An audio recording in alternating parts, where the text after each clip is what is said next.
Mais où en est le mercato du FC Nantes à moins de 2 semaines de la reprise de la Ligue 1? Eh bien, il s'accélère avec déjà pas mal de départs de joueurs cadres comme Castelletto, Palois, Douglas Augusto, Chirivella ou même Moses Simon, de joueurs également indésirables comme Alban Lafont et Lamine Diack, mais également de Nathan Zézé, plus grosse vente de l'histoire du club. Le mercato du FC Nantes est déjà bien lancé et le bord nantais, emmené par Luis Castro, débarqué de Dunkerque cet été, n'a pas tardé pour se renforcer. Les milieux coréens Kwon et Hong sont arrivés, comme l'attaquant expérimenté El Arabi, 38 ans, et les défenseurs centraux Awazim et Radakovic. Un mercato nantais avec plus ou moins de réussite pour le moment, puisque ce dernier va déjà s'en aller un mois à peine après son arrivée. Mais le mercato n'est pas encore fini, loin de là, puisque deux offensifs ont été associés au FC Nantes ces dernières heures. D'abord, l'ailier droit suédois de l'AZ Alkmaar, Mikael Lado, dont la venue est proche d'être finalisée, puis l'avant-centre de Sturm Graz, Amadi Camara, tout un prêt avec option d'achat est en train d'être négocié. Avec autant de changements dans l'effectif, forcément la compo d'équipe va bien changer par rapport à celle de la saison passée. Au poste de gardien de but, Anto Lopez est toujours là, comme le suédois Karlgren qui sera sa doublure.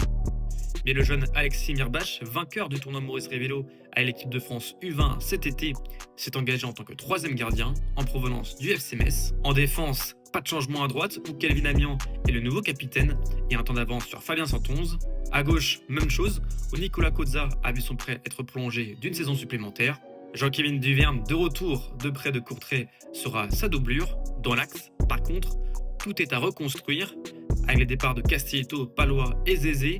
Place donc à Awazim, qui est passé déjà par le club entre 2017 et 2018, qui devrait être le titulaire. Il devrait être accompagné par le très prometteur Tillel Tati, seulement 17 ans, formé à Clairefontaine et titulaire en pré-saison. Au milieu, place également à la jeunesse, où Johan Le Penant, dont l'option d'achat vient d'être levée à Lyon, ainsi que Louis Leroux, présent également au tournoi Maurice Révélo à l'équipe de France U20, devrait être titulaire, aux côtés de l'expérimenté Francis Coquelin, si les blessures le laissent tranquille. Les deux Coréens ainsi que le troisième Nantais présent à Révélo, Demen Assoumani, devraient compléter le milieu de terrain. Enfin devant, Mathis Ablin, international espoir français, est toujours là et devrait prendre la place de numéro 9 à Moustapha Mohamed, poussé vers la sortie, tandis que Youssef Al Arabi aura un rôle de sortie de banc et de cadre dans le vestiaire. Sur les ailes, à gauche, Herba Guirassy devrait avoir sa chance en début de saison, tout comme Yacine Benatab à droite, qui a été élu meilleur joueur de national la saison passée avec Aubagne. Un effectif tourné donc vers la jeunesse,